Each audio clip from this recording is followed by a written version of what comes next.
CPIM ডুকলি মহকুমা কমিটির উদ্যোগে মহান নভেম্বর বিপ্লব দিবস উপলক্ষে আয়োজিত হল সভা অনুষ্ঠিত হয়।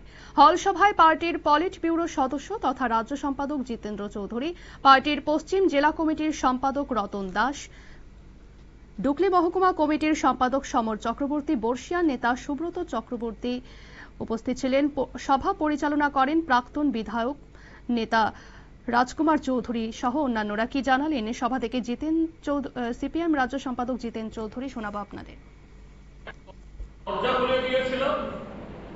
এখন অমিত শাহ নরেন্দ্র মোদী বলছে না দরজা জানালা কেন দেওয়ালটা ভেঙে দাও, শুধু উদিলা পিলারটা থাকবে।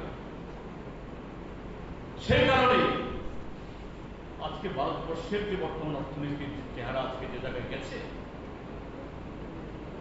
আমাদের শ্রমিকরা কৃষকরা অক্লান্ত পরিশ্রম করছে, কিন্তু তার পেট খালি। হ্যাঁ, দেশের জিডিপি কিভাবে মাপা হয়?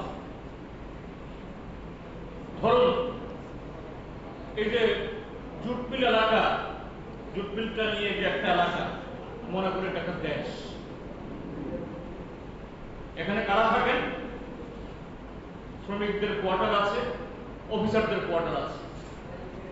শ্রমিক এবং অফিসার এদের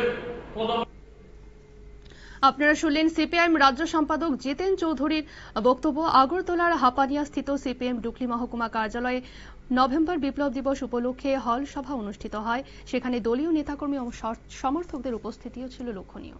নিয়ে নিচ্ছে ছোট্ট একটি বিজ্ঞাপন বিরতির সঙ্গে থাকুন।